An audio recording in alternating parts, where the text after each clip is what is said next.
부활의 목격자들이라는 제목으로 말씀을 전해주시겠습니다. 목사님 나오시겠습니다. 오늘 특별히 우리 부활신앙으로 승리합시다. 기업사람과 인사합시다. 부활신앙으로 승리합시다. 할렐루야. 십자가와 부활은 기독교 신앙의 핵심이며 생명이요 본질입니다.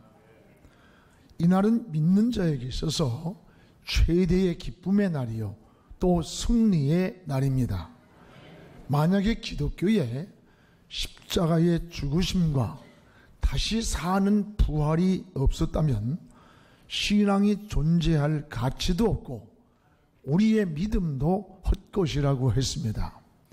고린도전서 15장 14절에 보면 그리스도께서 만일 다시 살아나지 못하셨다면 우리가 전파하는 것도 헛것이요 또 너희 믿음도 헛것이라 라고 했습니다. 그렇습니다. 주님은 십자가에서 우리 죄를 대신하여 죽으시고 생명의 부활로 살아나셨습니다.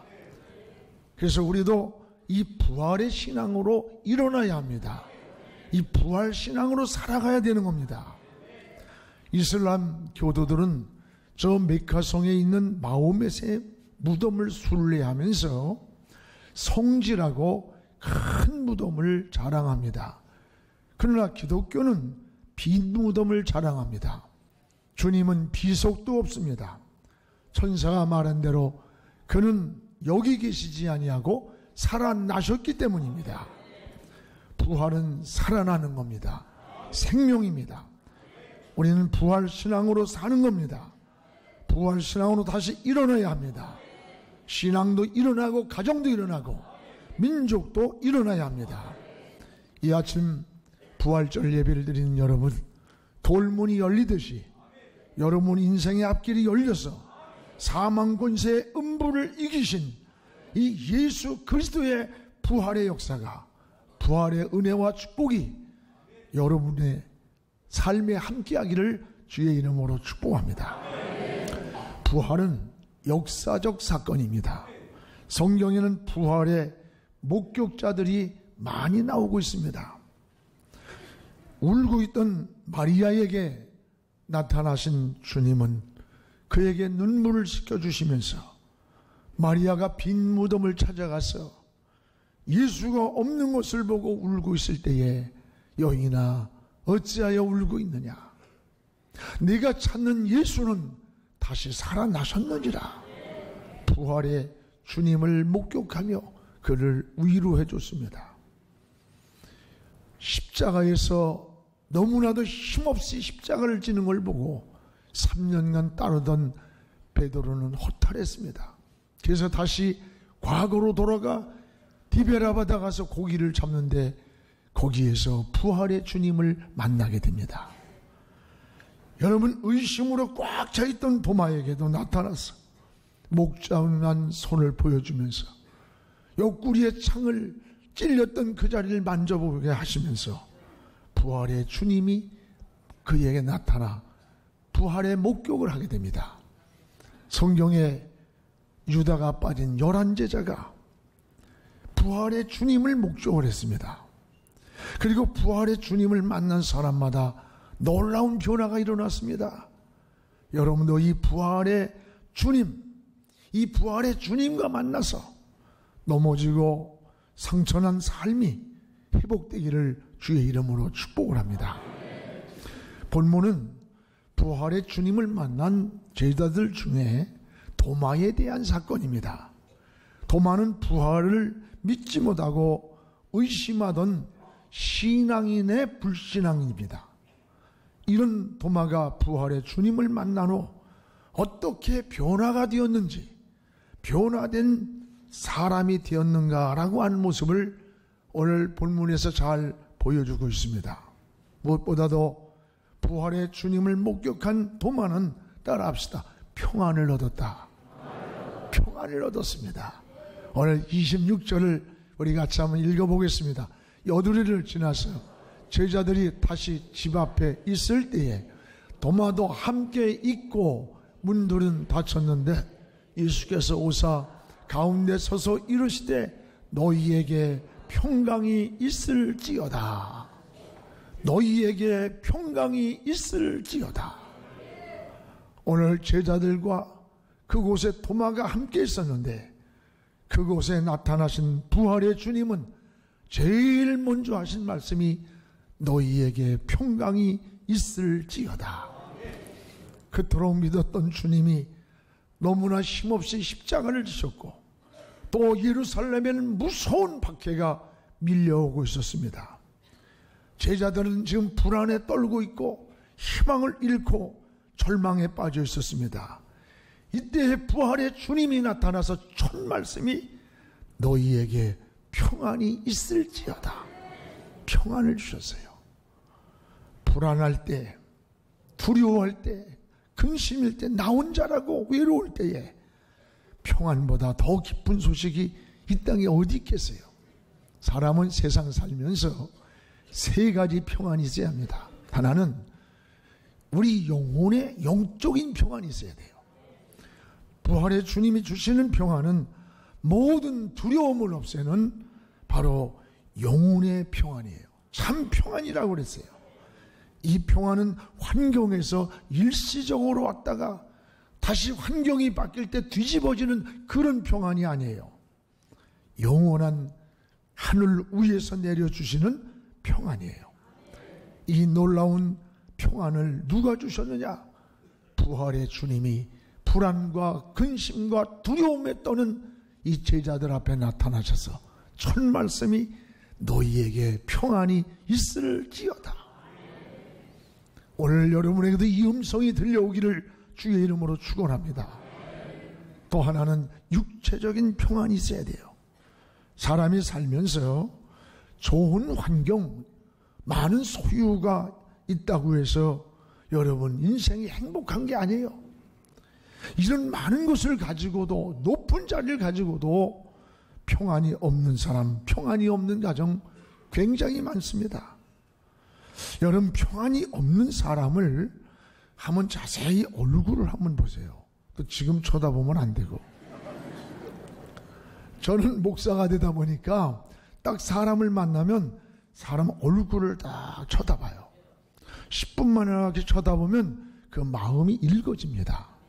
하나님이 인간을 창조할 때 그 얼굴을 통해서 그 사람의 마음을 알 수 있도록 창조했다는 거예요.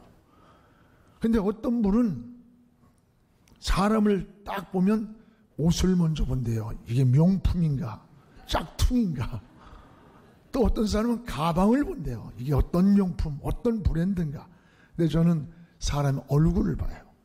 얼굴을 보면 저 사람이 행복한 사람인지, 지금 근심하고 있는지, 평안한지, 실패하고 있는지 그 얼굴에서 다 나타납니다. 그래서 링컨은 사람이 나이가 40세가 되면 자기 얼굴에 대해서 책임을 져야 된다고 했어요. 여러분, 40세 이전의 얼굴은 부모의 DNA를 받아서 생김이 만들어진대요. 근데 요즘은 뭐 또 성형수술을 많이 해서 그것도 좀 어그러지겠지만 40세 이전에는 부모의 준 얼굴을 가지고 살아간답니다. 그런데 40세가 넘으면 자신이 살아온 인생의 모습이 그 얼굴에서 나타난다는 거예요. 그래서 링컨이 한 번은 대통령이 되었을 때 친구가 믿을 만한 사람이라고 사람을 추천을 했습니다. 근데 거절을 해버렸어요. 그 이유가 뭐냐? 그 사람의 얼굴에서 도대체 진실한 모습이 보이질 않는다라고 하면서 그 링컨이 그 추천한 사람을 거부했어요. 그렇습니다. 이 TV 같은 데를 가끔 나오는 그 살인한 사람, 아주 그 악질 범죄 그 사람들의 얼굴을 보면 아주 눈빛이나 얼굴에서 이 잔인함이 보여요. 세상을 탐욕스럽게 산 사람들을 보십시오. 깨끗한 얼굴이 없어지고 추한 얼굴로 변해버린 것을 보게 됩니다. 여러분, 오늘 여러분의 얼굴은 어떻습니까? 거울을 보면서 자세히 자신을 한번 돌아보십시오. 평안이 없는 사람의 얼굴은 의욕이 없어요. 만족이 없어요. 불평이 많고 막 자기도 모르게 막 신경질적이고, 이 사람을 봐도 좋은 것을 보지 못하고 꼭 사람을 부정적으로 평가를 해요. 왜 그런 줄 압니까? 자기 마음속에 평안이 없어서 그래요. 여러분, 우리 마음에 평안이 없으면 모든 게 어두워져요. 검은 안경을 쓰고 세상을 보세요. 온 세상이 다 어둡게 보이는 겁니다. 우리는 육체의 이 평안이라는 게 필요해요. 또 하나는 마음의 평안이 있어야 돼요. 누가 행복한 사람이냐고 물으면 여러 가지로 대답할 겁니다. 가난하게 산 사람은 돈이라고 말하고, 억울한 일을 당한 사람은 권력이라 말하고, 공부할 기회를 놓친 사람은 지식이고, 병든 사람에겐 건강이에요. 물론 우리가 사는 동안에 모두가 필요한 조건들입니다. 문제는 이런 것들을 소유하고도 우리 마음속에 평안이 없어서 잠 못 이룰 만큼 근심 걱정하면서 불면증에 시달릴 정도의 삶을 살아간다면 그 소유가 무슨 행복이 되겠어요? 진정한 행복은 소유가 아니라 우리 마음에 있습니다. 저는 예수 믿고 가장 먼저 받은 은혜가 뭐냐고 물으면 저는 평안이라고 말해요. 내가 평안할 수 없는 자리에서 내 마음에 평안을 얻었고, 근심하고 떨 수밖에 없는 자리에서 하나님이 내 마음에 안식을 주시고, 이게 내가 얻은 게 아니라 주님이 주시는 평안이었어요. 하늘 위에서 내려온 평안이었습니다. 여러분, 주님의 본체가 뭡니까? 평안입니다. 그래서 주님이 오시던 날 하늘에는 영광, 땅에는 평화라. 이 땅에 사역을 하시면서요, 뭐라고 했어요? 내가 너희에게 평안을 주러 왔노니 내가 주는 평안은 이 세상 것과 같지 않다. 여러분, 오늘 부활하셔서도 첫 말씀의 제자들에게 뭐라고 해요? 너희에게 평안이 있을지어다. 평안이 있을지어다. 그렇다면 우리가 이 세상 사는 동안에 평안이 얼마나 소중한 것인가를 알 수가 있어요. 부활의 주님이 주시는 이 평안은 우리의 영혼과 정신과 육체 속에서 임하는 전인적인 평안을 말하는 거예요.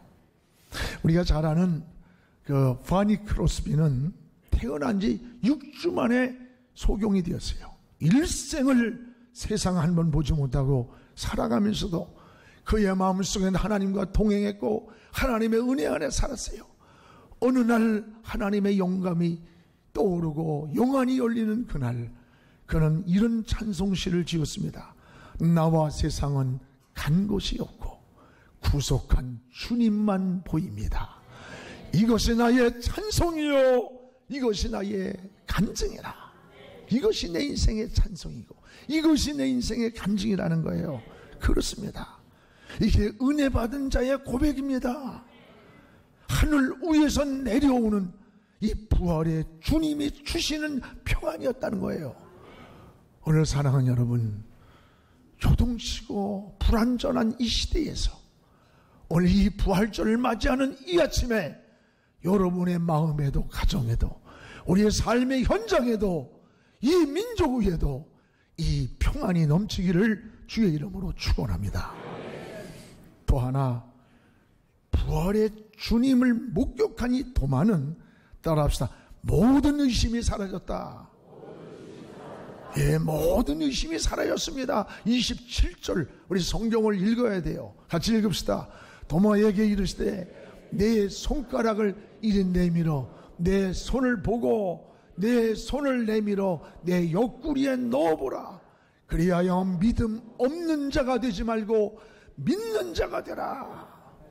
부활의 주님은 의심으로 꽉 차있는 도마에게 찾아오셔서 믿음과 사랑과 소망을 주셨습니다. 이 도마의 의심을 보세요. 25절을 우리 다시 한번 읽어봅시다. 다른 제자들이 그에게 이르되 우리가 주를 보았노라 하니 도마가 이르되 내가 그의 손에 못자국을 보며 내 손가락을 그 못자국에 넣으며 내 손을 그 옆구리에 넣어보지 않고는 믿지 아니하겠노라. 도마는 제자예요. 주님을 믿고 따랐던 신앙인이에요. 그럼에도 불구하고 부활에 대해서 불신앙적인 고백이에요. 여러분 왜 그런 줄 알아요? 도마는 예수님이 십자가 짓는 현장을 목격한 사람이에요. 그가 십자가에서 절규하시면서 양손에 못을 박히는 걸 보았고, 그리고 옆구리에 창을 받으며 다 쏟아지는 그의 모습을 보았어요. 그 죽음까지 보았던 도마가 살아났다는 사실이 믿어지지 않는 거예요. 그래서 나는 못 믿어. 내가 그가 찔려진 못자국 난 손을 보지 않는 한, 옆구리에 창을 보지 않는 한 난 못 믿어라고 할 때 그 자리에 부활의 주님이 찾아오신 거예요. 그러면서 도마야, 내 손을 내 옆구리에 넣어봐라. 손을 내밀면서 못자국 난 내 손에 만져봐라. 그때 도마가 울면서 주님, 당신은 나의 주님입니다. 당신 나의 하나님입니다. 라는 고백을 합니다. 사랑하는 여러분, 오늘 이 도마의 의심, 이것이 어쩌면 우리의 모습 아닙니까? 이러한 마음 속에도 주님, 부활의 주님은 찾아와서 그 의심을 풀어주셨어요. 확신을 주시고 소망을 주셨어요. 바로 부활의 주님과 만나면 우리의 삶이 이렇게 변하는 거예요. 여러분 살면서 이 의심이라고 하는 게 얼마나 무서운 줄 알아요? 의심은 마귀가 사용하는 무기입니다. 의심은 가정, 이웃, 영혼을 다 파괴시켜버리는 거예요. 의심하면서 기도해보세요. 하나님이 그 기도 듣겠어요? 의심하면서 믿음 생활해보세요. 하나님과 관계가 이루어집니까? 안 이루어져요. 하나님 관계만이 아니에요. 인간 관계도 이 의심이 딱 끼어드는 순간에 모든 것이 뒤틀리고 파괴되는 거예요. 여러분, 약 중에 없는 약이 뭔 줄 압니까? 의초증, 의부증은 약으로 치료가 안 되는 거예요. 약으로 고칠 수가 없다는 거예요. 그런데 한 가지 처방이 있습니다. 바로 믿음입니다. 믿음만이 의심을 치유할 수가 있어요. 여러분, 의심은 이런 모든 관계를 파괴시키는 거예요. 믿음을 잃어버릴 때 무서운 불신의 삶으로 우리가 파괴되는 거예요. 사회도 서로 신뢰하지 못하고 불신하며 산다면 이 사회는 파괴되고 말 거예요. 신앙도 마찬가지예요. 하나님과 관계에서 의심이 있다면 여러분, 어떤 하나님과 교제, 응답, 축복을 기대할 수 없어요. 의심은 모든 관계를 뒤틀어 놓는 거예요. 바로 부활의 주님은 의심으로 꽉 차 있는 도마에게 찾아오셔서 그 의심을 해결해 줬어요. 여러분, 불신 시대에 사는 우리들, 이런 세상에서 부활의 주님이 찾아오셔서 여러분 마음의 의심이 풀리고 확신 있는 믿음으로 인생의 승리가 찾아오기를 주의 이름으로 축원합니다. 또 하나, 부활의 주님을 목격한 도마는 따라합니다. 확실한 신앙을 고백했다. 그렇게 의심하던 도마가 확실한 신앙을 고백하는 겁니다. 오늘 26절 본문을 자세히 보세요. 같이 읽읍시다. 한번 26절을. 도마가 대답하여 이르되 나의 주님이시요 나의 하나님이시나이다. 그렇게 의심하던 도마가 주님을 만나고, 여러분, 주님, 당신은 나의 주님입니다. 나의 하나님입니다. 라는 고백을 하는 거예요. 사랑하는 여러분, 이게 믿음이에요. 오늘 도저히 믿을 수 없다. 왜 그가 십자가에서 죽는 것을 목격했는데 그게 어떻게 살아있을 수 있느냐? 부활을 믿지 못했던 거예요. 저는 얼마 전에 충격적 얘기를 들었어요. 신학 교수예요. 찾아와서 고백을 해요. 목사님, 큰일 났습니다.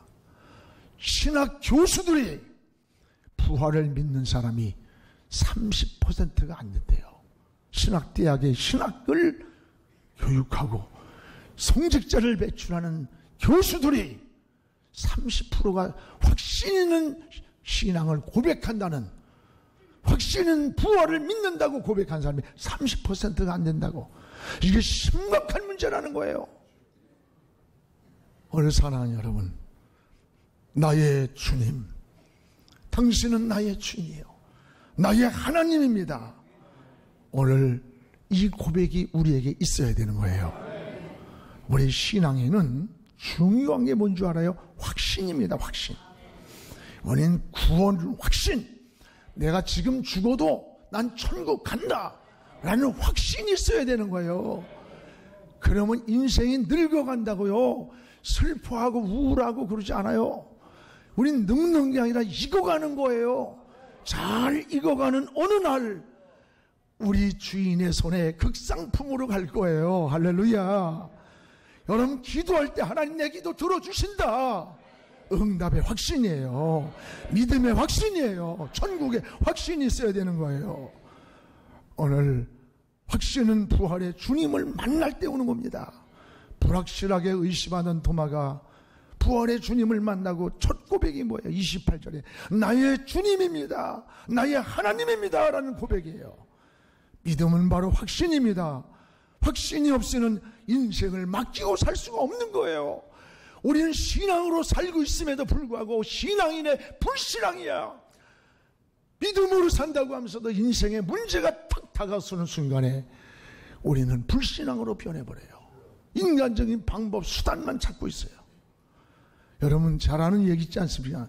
전 나이아가라 폭포에 가면 전시관이 있어요. 그 앞에 1859년에 한 고개사가 줄을 타고 이곳을 건너겠다고 했습니다. 이 사람이 유명한 찰스 브론디라는 사람이에요. 이 찰스 브론디라는 사람이 그 당시에 유능한 고개사였답니다. 그러니까 많은 사람들이 모여들었어요. 그런데 외칩니다. 여러분들, 내가 사람을 등에 업고 자전거를 타고 이 미국에서 카나다까지의 이 나이아가라 폭포 이걸 건널 수 있다고 여러분 믿느냐라고 하니까 I believe 나는 믿는다, 나는 믿는다. 막 군중들이 막 아우성을 쳤어요. 그때에 그러면 나오십시오. 누군가 나와서 내 덩어리에 업히십시오. 나는 믿는다고 외치던 그 군중들이 조용해지더니 뒤로 다 물러나는 거예요. 그때에 한 사람만이 와서 등에 업히면서 나는 당신이 나를 업고 여기를 건널 것을 나는 믿는다. 그 사람이 바로 찰스 브론디의 매니저였다며. 매니저. 여러분, 믿음이 뭐예요?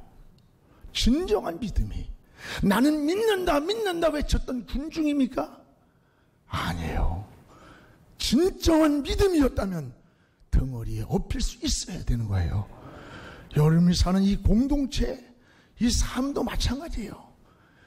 정말 내가 믿었기 때문에 그 매니저는 그 자기의 그 찰스 브론디 등에 거침없이 업혔던 거예요. 그렇습니다. 오늘 우린 신앙인의 불신앙으로 인생을 살고 있다는 거예요. 확신 있는 믿음으로 하나님을 섬겨야 되는 겁니다. 그래서 주님은 뭐라고 그랬느냐? 야, 너 만져보고 꼭 이래야 믿는 게 아니다. 진짜 믿음은 보지 않고 믿는 게 진짜 더 좋은 믿음이라는 거예요. 우리 29절 한번 읽어봅시다. 29절. 예수께서 이르실 때 너는 나를 본고로 믿느냐? 보지 못하고 믿는 자들은 복되도다. 보지 못하고 믿는 자가 복이 되다.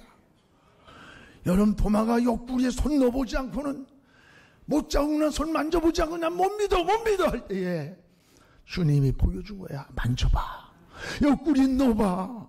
그리고 믿는다고 고백하니까 주님이 뭐라고 그래요? 야 도마야, 너 본고로 믿느냐? 보지 않고 믿는 게 더 복 있는 자야. 우리의 바른 신앙이 뭡니까? 바른 신앙은 성경 말씀을 우리 같이 한번 읽어봅시다. 성경 말씀을 믿는 것이 하나님을 믿는 것이요, 성경 말씀을 보는 것이 하나님을 보는 것이요, 말씀을 듣는 것이 하나님의 음성을 듣는 거예요. 거예요. 그렇습니다. 성경 말씀을 지금 믿는 것이 하나님을 믿는 거예요. 말씀을 보고 있는 것이 하나님을 보고 있는 거예요. 하나님 말씀을 듣고 있는 이 시간 하나님의 음성을 우리는 듣고 있다는 사실을 깨달아야 돼요. 예배도 영이신 하나님께 믿음으로 드리는 거예요. 여러분, 하나님이 여기 내려와서 눈에 보여서 드리는 게 아니라 영이신 하나님을 믿고 예배 드리는 거예요. 우리 기도도 헌신도 충성도 보이지 않는 하나님께 드리는 거예요. 이제 여러분은 하나님의 말씀을 확신하면서 믿음의 승리자가 되기를 주의 이름으로 축원합니다. 사랑하는 여러분이요, 이 영광스러운 부활절이 매년 지나가는 전례적인 행사가 아니라 여러분의 진정한 삶에서 부딪혀오고 체험되어지고 경험되어지는 이 부활의 역사가 일어나기를 축복합니다. 적어도 부활은 세 가지가 있어야 돼요. 하나는 심령의 부활이 있어야 됩니다. 우리의 심령이 부활이 일어나야 돼요. 마음이 새로워지고 평안을 얻는 부활의 역사가 일어나서 다메섹 도성에서 주님을 만났던 이 바울처럼 죽었던 심령이 사라지고 살아나고 넘어진 신앙이 회복하고 일어나야 되는 거예요. 또 하나는 삶 속에서 축복의 부활을 맞이해야 됩니다. 영혼만이 아니에요. 신앙은 깨진 가정이 회복되고 하는 일이 회복되고 병든 육체가 고침받고 무너졌던 사업도 일어나고 떠났던 소유도 다시 회복되는 우리 삶의 현장에서의 부활을 목격하는 거예요. 또한 재림의 소망으로 부활을 맞이해야 합니다. 장차 천사장의 나팔소리와 함께 우리 주님이 땅에 다시 오십니다. 그때 우린 썩을 몸이 썩지 아니하고 죽을 것이 죽지 아니하고 사망아 쏘는 것이 어딨냐, 사망의 권세를 이기고 살아나신 이 부활의 소망으로 다시 오실 주님을 기다리는 이런 부활절이 되기를 주의 이름으로 축원합니다.